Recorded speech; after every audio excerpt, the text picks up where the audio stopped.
So when I'm working with people with LinkedIn for their lead generation, I think it's really important to think about how your customers engage with you and how they find you and start working with you. And if you think about it, I think you've got customers out there that come in sort of two different spaces. You've got some that know you and some that don't know you, right?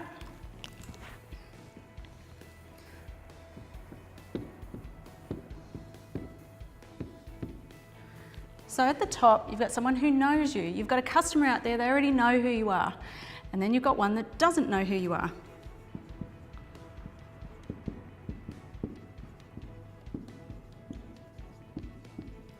So they have a problem and they don't know someone who can help them.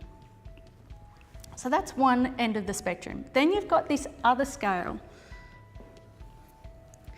And on this scale, I think you've got people out there who have got, who know that they have a problem and they need help. And then you've got other people who don't know they have a problem. And I'm sure you find this all the time.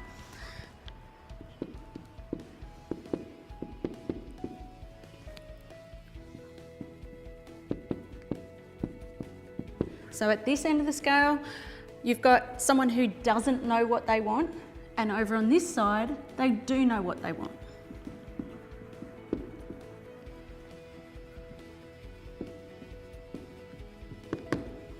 So let's have a look at these four.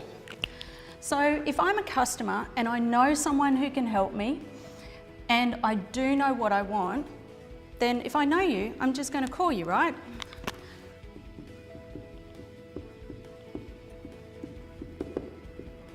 So let's call this direct contact. They're either going to email you, they're going to jump on the phone, whatever it might be. They might send you a message on LinkedIn or on Facebook.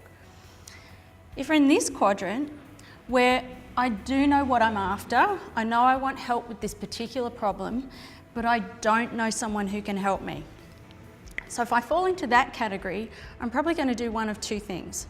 One is that I'm going to either ask around my networks. I'm going to call around, or I'm going to email my friends, or say, does anyone know? So let's call that networking. I'm going to ask, who can you refer me to? Or the other thing that's going to happen in this quadrant is I'm going to do a search, right? So I'm going to either jump on Google, I'm going to go onto LinkedIn, and I'm going to do a search.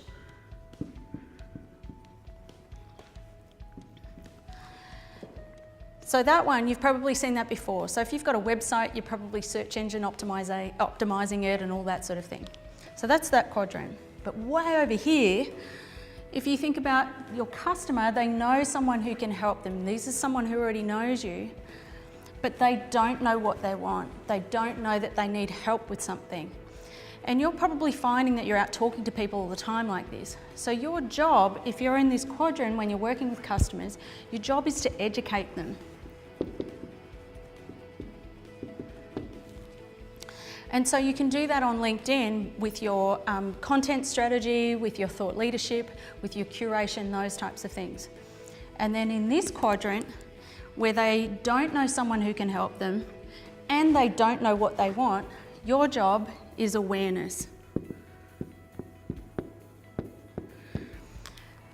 So this quadrant is where you're out connecting with people who don't even realise they have that problem, they don't even know you, and your job is to go out and proactively connect. Now you can do all four quadrants on LinkedIn. Some of these may integrate with some of your face-to-face activities, but I think something that you might really need to think about is which quadrant are we currently spending most of our time in, and are we covering all four?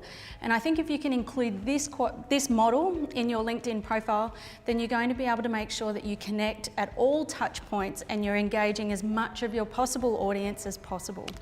So I look forward to seeing you soon.